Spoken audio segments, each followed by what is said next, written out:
Yang saya sampaikan ini belum tentu benar ya, tapi nggak ada salahnya buat dicoba. Kita akan bahas tentang strategi marketing untuk ayam goreng. Setelah kemarin kita bahas strategi untuk ayam geprek, sedikit berbeda ya, tapi pada dasarnya sama. Jadi yang pertama tuh kita memang harus menentukan target market kita terlebih dahulu. Jadi target market kita itu siapa? Pada umumnya seperti ini ya kalau ayam goreng ya. Jadi mereka pengen makan di luar. Nah, fokusnya apa kalau makan di luar? Mereka pengen cari suasana baru.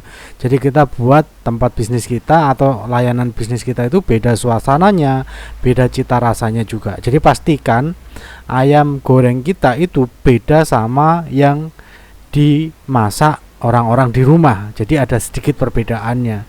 Jadi orang benar-benar memenuhi apa yang dia harapkan ketika dia pengen makan di luar.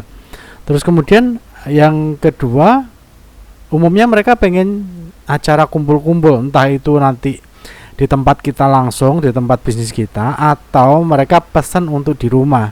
Karena juga tidak menutup kemungkinan ya, orang-orang tuh karena sudah tahu rasanya enak, terus kemudian pelayanannya cepat, terus kemudian servisnya bagus, mereka akhirnya ketika ada acara dimanapun mereka akan menggunakan ayam goreng kita sebagai menu makanan di acara kumpul-kumpul tersebut. Jadi ada dua versi ya, acara kumpul-kumpulnya ini di tempat kita atau acara kumpul-kumpulnya di rumah mereka. Kalau di tempat kita berarti tempat dan pelayanan, dua hal ini harus nyaman buat acara mereka. Jadi kita harus pikirin apakah tempat kita itu nyaman nggak, pelayanan kita nyaman nggak kalau mereka buat acara. Jangan sampai gini, saya pernah ke tempat makan gitu, mereka itu menyediakan ruangan, menyediakan paket meeting, paket acara kumpul-kumpul, tapi ketika pada saat acara kumpul-kumpul, AC-nya mati, lampunya mati, kemudian LCD proyektornya nggak bagus, akhirnya nggak jadi di tempat situ lagi. Dan terutama yang paling penting tuh sound system ya. Kalau sound system nggak ada petugas khususnya, terus kita harus cari-cari bingung, itu alamat nanti tempat kita nggak akan didatangi lagi untuk acara kumpul-kumpul. Padahal uang yang besar ada di situ kan, acara kumpul-kumpul sama pesanan-pesanan untuk paket meeting seperti itu. Makanya perlu hati-hati untuk tempat acara kumpul-kumpul. Ini bisa jadi pedang bermata dua ya. Jadi kalau memang bagus akan viral dan direkomendasikan ke orang lain, kalau jelek juga sebaliknya akan direkomendasikan jelek ke orang lain juga. Jadi pastikan tempat dan pelayanan dari tim bisnis kita itu bagus untuk ayam goreng tadi ya. Jadi orang tuh kalau di Indonesia memang sukanya ayam goreng ya, yang saat ini ya yang paling banyak ya. Oke, simple karena nggak macem-macem lah. Kemudian harganya kompetitif. Kompetitif tuh artinya bisa lebih mahal, bisa lebih murah. Kalau lebih mahal umumnya akan lebih menarik dengan kulit ayamnya harus terlihat cantik dulu. Jadi ketika orang bayar lebih mahal, nggak mau dong orangnya dia beli yang murah terus dia yang agak sedikit mahal, kemudian sama aja ayamnya, orang juga nggak akan mau. Jadi yang pertama tuh karena sebagian besar orang itu visual, jadi yang dia amati adalah bagaimana tampilan ayamnya. Nah, ayam goreng itu apa penampilan pertama yang dilihat banyak orang? Kulitnya. Jadi kulit ayamnya bagaimana caranya supaya tidak terlihat belum matang atau terlalu matang, tapi pas dan itu kelihatan cantik di kulit ayamnya. Itu yang paham Anda ya, yang memang bisnisnya ada di ayam goreng tersebut. Kalau saya bukan ayam goreng, jadi nggak tahu gimana tekniknya apa itu? Tekniknya supaya kulit ayam itu terlihat cantik. Nah, itu nanti Anda eksplorasi ya. Kemudian supaya kelihatan lebih mahal lagi adalah gurih sejak gigitan pertama. Jangan sampai kita bisnis ayam goreng kemudian ketika digigit, apalagi pertama, kedua, ketiga itu ayamnya istilah orang Jawa tuh anyep ya, dingin, nggak ada rasanya. Jangan sampai seperti itu. Jadi ketika kita jual lebih mahal sedikit, orang itu harus ngerasain gurihnya sejak gigitan pertama. Jadi itu akan berkesan ke mereka. Ketika orang merasakan gurih sejak gigitan pertama, itu akan membuat orang jadi lebih ingat sama rasanya si ayam goreng kita. Lalu yang ketiga adalah suasana bersih dan nyaman. Orang yang mau bayar mahal umumnya mereka lebih suka suasana yang bersih dan nyaman dari tempat kita. Kalau dikirim, produk kita dikirim adalah pengemasannya rapi, aman, tidak tumpah-tumpah dan tidak belepotan. Itu yang paling penting ketika orang beli dengan harga yang lebih mahal. Lalu bagaimana dengan harga yang lebih murah? Kalau yang lebih murah, yang saya amati, mereka lebih suka ayam yang kelihatan berminyak. Jadi tidak terlalu kering. Meskipun rasanya biasa saja, tapi minimal ada kelihatan minyak-minyaknya sedikit. Itu biasanya mengasumsikan lebih gurih ayamnya dengan kelihatan minyaknya. Lalu kemudian rasanya. Nah, rasanya tidak harus sangat gurih enggak. Yang penting ketika digigit pertama itu ada rasa asinnya.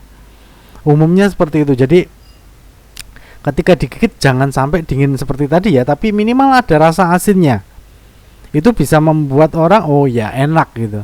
Ketika orang makan kan cenderung kalau di saya ya, kalau saya dan beberapa orang itu lebih suka asin. Jadi kerasa asin ketika makan.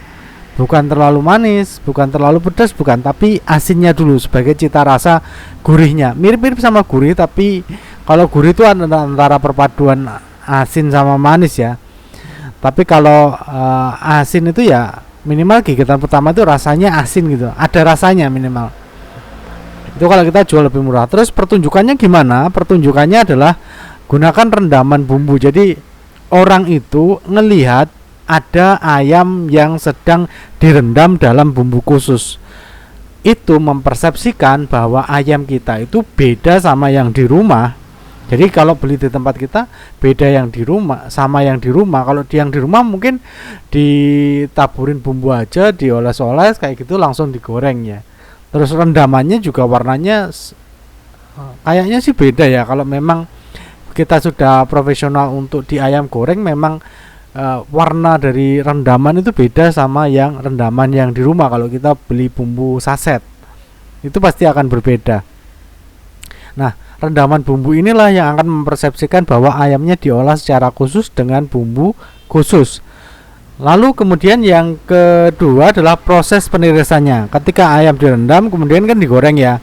Pada saat menggorengnya, setelah digoreng, setelah matang ya, terlihat matang kan ditiriskan. Nah, ditiriskan itu sebaiknya setelah ditiriskan, setelah minyaknya tiris, itu kita susun ayamnya bertumpuk-tumpuk. Supaya apa? Supaya kelihatan lebih banyak, kelihatan lebih menggoda untuk nafsu makannya. Bedain sama tempat makan yang tidak membuat ayamnya bertumpuk-tumpuk, yang cuma 1, 2, 3. Nafsu makan kita jadi lebih kecil ya daripada ketika ayam gorengnya itu ditumpuk-tumpuk. Misalnya di prasmanan ya, tempat makan prasmanan, rumah makan Padang biasanya ditumpuk-tumpuk. Itu membuat kita itu tergerak untuk memilih itu ketika tumpukannya banyak. Oke. Nah, kemudian selanjutnya adalah kita buat program penjualannya.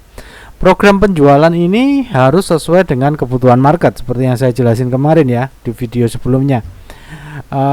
Sesuai kebutuhan market berarti marketnya yang pertama adalah orang pengen makan di luar, lalu kebutuhan marketnya berarti programnya adalah buat paket makan berdua atau keluarga. Jadi ada paket makan berdua yang lebih murah daripada pesan satu-satu. Itu akan membuat orang lebih tertarik untuk pesan di kita karena simple. Kemudian paket keluarga, mungkin paket keluarga itu bisa berempat, berlima, berenam lah. Jadi dibuat paketnya, jadi langsung satu paket.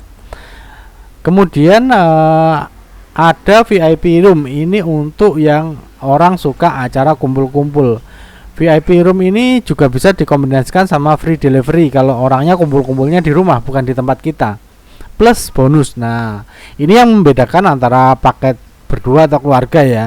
Kalau paket kumpul-kumpul pastikan kasih bonus, entah itu satu box gratis atau tambahan free minum gratis. Misalnya ya, yang budget kita minimal, keluar budget produksinya minimal. Tapi harus tetap ada bonusnya supaya teringat sama orang. Oh, di sana enggak cuma pesan 10 dikasih 10 enggak, tapi pesan 10 dikasih 11 atau pesan 10 dikasih free minumnya satu. Tuh, jangan diskon. Karena kalau kumpul-kumpul tuh kan biasanya nambah orang ya. Jangan diskon. Tapi lebih baik kita keluar produk aja. Lalu kemudian terbatas waktu dan jumlah. Nah, ini sama, terbatas waktu tuh program penjualannya buat antara tanggal 25 sampai tanggal 5 awal bulan karena itu orang lagi gajian. Nah, kita dengan menyiasati waktu itu kemungkinan besar orang akan lebih mudah untuk memutuskan pembelian. Lalu terbatas jumlahnya. Nah, terbatas jumlahnya ini kita kasih free isi ulang untuk minum. Untuk reservasi, jadi orang yang sudah pesan dulu tempatnya untuk datang ke tempat kita yang pakai metode reservasi itu nanti dapat free isi ulang minumnya. Jadi nggak langsung kita kasih free, tapi kalau orangnya minta, orangnya habis minumnya dan mau minum lagi misalkan es teh ya, kita isi ulang lagi. Toh juga biaya produksi untuk minum itu lebih kecil daripada makanan. Nah, kita kasih gratisnya untuk orang yang sudah reservasi atau DP. Jadi nggak cuma pesan aja enggak ya, tapi pastikan mereka itu nanti datang. Nah, itu ditandakan dengan DP atau uang muka. Nah, kalau sudah ini berjalan, programnya berjalan dan ini semua sudah aktif kegiatannya, waktunya untuk dipamerin. Jadi kita harus pamerin terus tuh aktivitas bisnis kita. Ngapain aja dari A sampai Z, kemudian pembelinya siapa aja yang sudah pernah beli di bisnis kita, bagaimana ekspresinya mereka, terus kemudian apa saja program penjualannya, itu kita tampilin semuanya di sosial media secara rutin, secara konsisten. Nah, Bapak Ibu bisa gunakan jasa Instagram Management dari Ads Creator untuk mengelola ini semua. Nggak perlu ribet lagi, nggak perlu mikirin macam-macam lagi. All in semuanya dari pembuatan kontennya, perencanaan konten, kemudian desain, posting, optimasi semuanya dilakuin sama Ads Creator. Linknya nanti ada di deskripsi ya. Lalu kemudian setelah kita pamer di sosial media, waktunya kita konsistensi marketing kita. Jadi marketing itu memang harus dilakukan terus-menerus. Supaya apa? Supaya menjangkau pelanggan baru. Karena pelanggan itu kan semakin meningkat usianya, dia akan pindah ke produk atau kebutuhan yang lain. Makanya kita perlu regenerasi terus. Kayak ke sekolah TK itu kantong-kantong siswanya ada di PAUD, taman bermain. Jadi mereka harusnya mulai memperkenalkan diri ke taman bermain, ke PAUD seperti itu. Tidak langsung orang yang mau daftar karena prosesnya itu perlu pertimbangan ya. Contohnya seperti itu. Jadi harus tetap konsisten untuk marketingnya. Itu untuk menjangkau pelanggan baru. Dan ketika kita konsisten marketing, kita juga akan membuat si pelanggan lama ini jadi sistem dari referral kita, penyebaran dari mulut ke mulut. Kalau memang produk kita bagus, ayam goreng kita, pelayanan kita bagus di bisnis kita. Itu aja, semoga bermanfaat, semoga makin laris ya.